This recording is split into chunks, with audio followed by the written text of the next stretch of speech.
Hey there, Joe Huffines, First Baptist Church, Hendersonville, Tennessee. Good to see you again. We continue some really great study in Mark, Gospel of Mark. We'll be in chapter 9, verses 14 through 27 if you want to get ready and have your Bibles with you. I think it's just a great lesson. I hope I do it justice. It's just packed with stuff, and got a question for you to get us started thinking. If you were to describe someone you know that you feel is really a great Christian, what would be some of the characteristics of that person? I've got a few here, perhaps would be on your list. Perhaps honesty, faith, kindness, love, humility, prayerfulness, generosity, compassion. I think those would represent a lot of things that we all strive for as Christians. Wouldn't you agree? This lesson today is one of the transition points in our study as told by Mark, who got most of his firsthand information from Peter. And this is a transition where we see Mark telling us more about Jesus teaching his disciples. He knows that his ministry period is coming to an end. The Sadducees, the Pharisees, they're after him. He threatens their status in life as the religious leaders. And mostly what they're trying to do is squelch any uprisings, of course, to get the Romans back involved in things. And so they're really after him. And we see, particularly in Mark chapter 8, verse 27, if you look back there, you'd see a shift in Jesus' ministry to teaching, having his disciples take responsibility for the kinds of things that all of we disciples should be doing. And I think it's really a great lesson. We see more of the miracle workings. You remember about half of all the miracles told in the four Gospels are in this one Gospel book. And so Mark is really telling us a lot of the workings of Jesus, even more than his sayings. And we see here another story about faith. And the Bible tells us, I'm not sure we think about this enough, but the Bible tells us that there can be degrees of faith. In many cases, the Bible, in particular Jesus, speaks of great faith, and you'll find examples of that in Matthew 15:28, Luke 7 verse 9, and other places. And then in the scriptures in some other spots, you'll find Jesus speaking of little faith. And there's some examples of that in Matthew 8, verse 26, 16, verse 8, also in Luke 12, verse 28. And so today we see an example of a varying degree of faith. A man comes seeking, a father in fact, seeking a miracle and healing from Jesus. And he even makes a comment about that he believes, answering about his faith, but he says to Jesus, he says, "Help me with my unbelief." Have you found yourself in those kind of situations?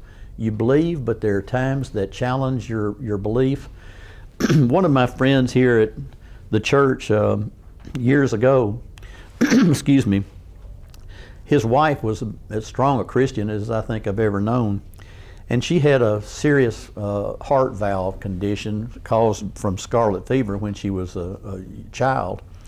And it eventually took her life.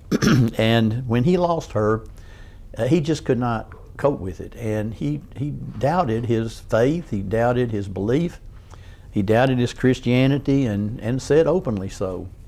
And as I knew would happen because of the kind of person and faith that he had, I knew that he would come full circle with that, and he did. But you know, there are just times in our lives that sometimes challenge our faith and the faith that we thought we had. We see that in this lesson today. Let's get started here. We're going to see in this some more examples of the humanity of Christ. The humanity of Christ. And this lesson's going to show that there are challenges that arise in our lives about some of our spiritual high points. When I first came to this church about 40 years ago, we had a pastor here who's now passed named Brother Babb. And he had a lesson for new Christians. Now, I came here as a Christian, but from a different denomination, and so I took the class, and it was called Survival Kit, and I've never forgotten it. It was a great study, and basically the point of that was that as a new Christian, or in my case, joining a new church, you're on a spiritual high. You obviously are to be going through this course, but life doesn't always stay on highs. And so what it does is to kind of prepare you that there will be low points and challenges to your faith, and just the realities of life, the ups and downs of life. And it prepared you for it, to not expect that you're always going to just stay on one of those real high points. I thought it was a great study. I don't know if they still do that or not. Let's start our study today. We're in chapter 9, and we'll entitle this lesson Commands, and it's basically about belief in Jesus is essential in all areas of our life, in all areas of our life. And so we're going to start in verse 14. Somebody's going by the window here at me, and I'm waving to them. Verses 14 and 15. And it says, when they came to the disciples, they saw a large crowd around, and scribes disputing with them. And when the whole crowd saw him, meaning Jesus, they were amazed and ran to greet him. Now, where we are in the scriptures is Jesus has just brought James, John, and Peter from the Mount of Transfiguration. They were the insiders and his disciples, the closest to him. And he's using this opportunity, the Transfiguration, just as he is these teaching opportunities with the miracle workings and the teachings and so forth, to begin to especially teach the disciples, the apostles, the inner 12, to prepare them to take his ministry once he returns to the Father and is resurrected. And so they have come back down from the Mount of Transfiguration, and they join the remaining 9 disciples who are being challenged by the Pharisees and the scribes and the Sadducees, who once again are just really trying to embarrass them, set them up, and get them in trouble. And what we see is there's an argument going on. It's interesting to note, by the way, what we see Jesus do here. He gets involved, but he doesn't involve himself in the dispute. Instead, he continues to use it as a teaching example. And so it says, when the whole crowd saw Jesus, they were amazed and ran to greet him. Now, we've seen in recent studies here that we've done on our live stream that Jesus is just exhausted from the crowds following him everywhere, and he's gone last week in our study into Gentile territory, and they continued to find him. And so here's another case where they have found Jesus, and these religious leaders have stirred up some problems.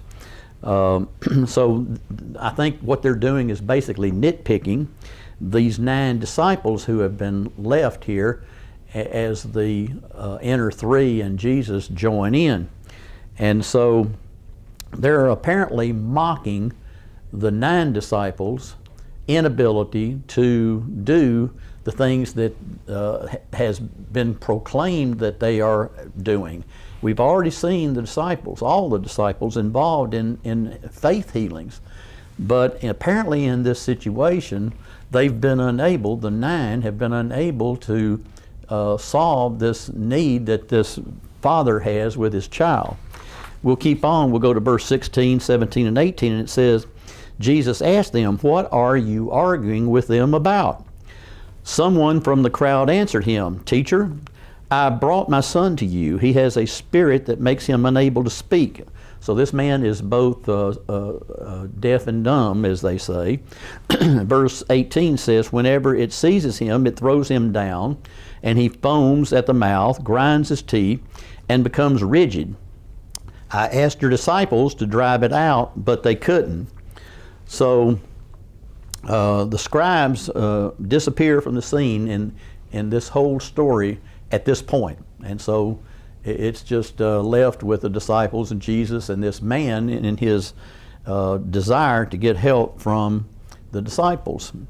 So apparently what's happening, we've talked about unclean spirits. This this child apparently has epilepsy, and that was one of the things back in those days. Memory loss and other things like epilepsy were considered oftentimes to be evil spirits and unclean spirits. By the way, this story that we're reading here and talking about is only found in Mark. So this is one of those, not like the synoptics where it's in other gospel writings. This is told only by Mark. Verse 19 says, he replied to them, this is Jesus, you unbelieving generation, how long will I be with you? How long must I put up with you? Bring him to me. So we see Jesus here speaking to his own disciples, and I imagine he's a little frustrated. But of course, it's only a few months after this that we learn that Jesus would be crucified. That's how close we are to that event taking place. And yet, after basically 3 years now, the disciples still don't really fully understand all about who Jesus is and what his destiny in response to why he was sent here by the Father. They still don't fully understand it. Verses 20 and 21 say, so they brought the boy to him, meaning Jesus, and when the Spirit saw him, it immediately threw the boy into convulsions. He fell to the ground and rolled around, foaming at the mouth.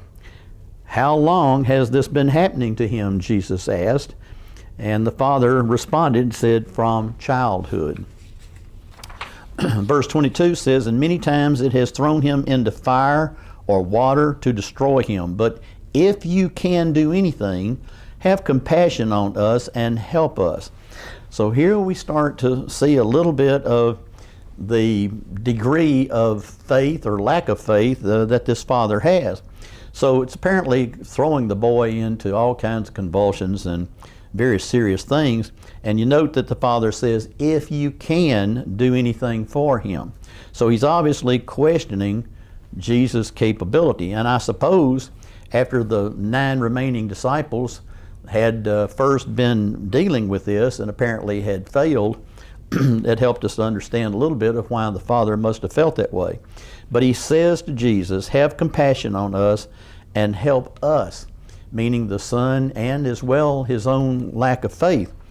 But apparently Jesus sees that there is some faith that this man has. This gets back to our point about we all may have differing degrees at times of our faith. So I think we see another thing here. We noted last week that Jesus responds to humility.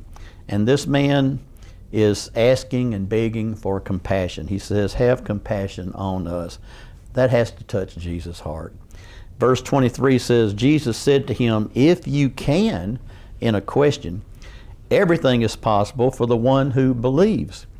Immediately, there's that word we've talked about now for weeks, Jesus' action. Immediately the father of the boy cried out, I do believe, help my unbelief. So he's asked Jesus to heal his own belief and lack of belief. It's interesting, isn't it? Sometimes we talk about faith in kind of a generalized way, kind of a faith in faith situation. But this faith that Jesus is speaking about here is a singular kind of faith. When he talks about you, he's referring to Jesus. And so praying with faith is always done with humility, subject to the will of God. And so this touches Jesus' heart, and he's going to respond to this man based on the degree of faith that he obviously still does have. If we look back in Mark chapter 6, verse 7 that we had a couple of weeks ago, you'll remember that Jesus had given his disciples the authority over unclean spirits, and they had exercised that at least once already.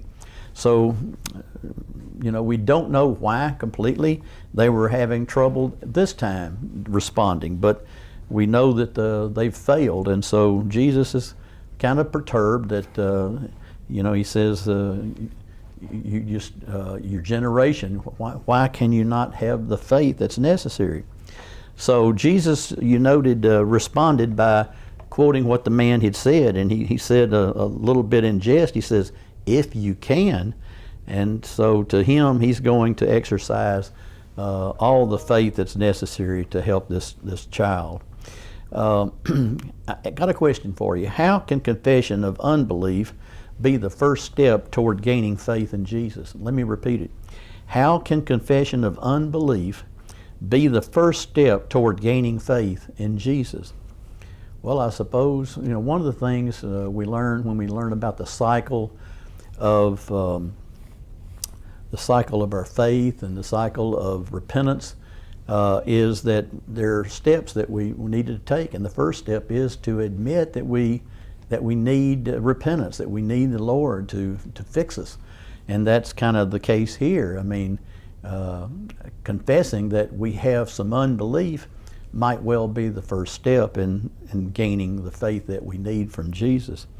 Verses 25 through 27 says, when Jesus saw that a crowd was gathering, he rebuked the unclean spirit and said, you mute and deaf spirit, I command you, come out of him and never enter him again. Then it came out, shrieking and throwing him into terrible convulsions, and the boy became like a corpse, so that many in the crowd said, he's dead. But Jesus, and there's that transition word, but Jesus, taking him by the hand, raised him, and he stood up. Now, again, notice Jesus never got involved in the debate between the religious leaders and the people in the crowd and the disciples. He never got involved in that. What are some of the most important and powerful times in your life when you seem to be the closest to God? I thought about that based on this situation, and I think in spite of some of the best preachings that I've ever heard, sermons, some of the best music programs, just as we had here a few nights ago, I think the thing that in my life has been the most touching to me have been testimonials by people. I've heard some powerful testimonials, and they just move you because they're sincere. It's the person, it's important to the person that's telling it, and it's obviously been a moment in their life where they've made a strong move to get closer to the Lord, and that always is powerful to me. The point I think there is, how often do you share your testimony with people? We've all experienced opportunities of faith as Christians, opportunities where the Lord has done something for us that's very important to us. Do you tell people about it? Because it could be significant in bringing someone else to the Lord. I got a little thought here. It says that faith is taking the first step even when you don't see the whole staircase. That's a pretty good way of telling what this little story is about. Let me say it again. Faith is taking the first step even when you don't see the whole staircase. So obviously what it's saying is this man in this story didn't have complete faith, but he had a little faith. And by stepping out, Jesus led him to a more complete faith, and he can do the same for us. So there's been a big transition here. The disciples are getting some opportunities to learn from Jesus and to become the kinds of disciples that he needs them to be. For what possible reasons do you think the disciples were unable to drive the demons out? What reasons might you think that these 9 disciples had failed in handling the demons that this young boy had? Well, I suppose the obvious answer would be some lack of faith. They still obviously, in spite of being among the 12, still did not fully understand who Jesus was and the capabilities that he had, the powers that he had given them authority for, and so they are somewhere in their own faith process, even as the disciples. And we see here that Jesus showed a little frustration with his disciples because he felt compassion for this father and the son, but he just couldn't understand why the disciples that he had empowered were not able to stand up and do what he had empowered them to do. But he knows us, he loves us, and he understands our frailties, and it applies to all of us. Jesus understands, and so we just have to ask for continued support and training and leadership from him and understanding as we grow in our own faith. Good lesson. Next week we're going to be in chapter 15 of Mark, verses 27 through 39. And it's going to deal with Jesus' death bringing a gap between God and humanity caused by our sin. And it's entitled Saves. Mark 15. You might read that whole chapter. It's great having you with us. I hope you'll be back next week, and hope that you have a great week. God bless.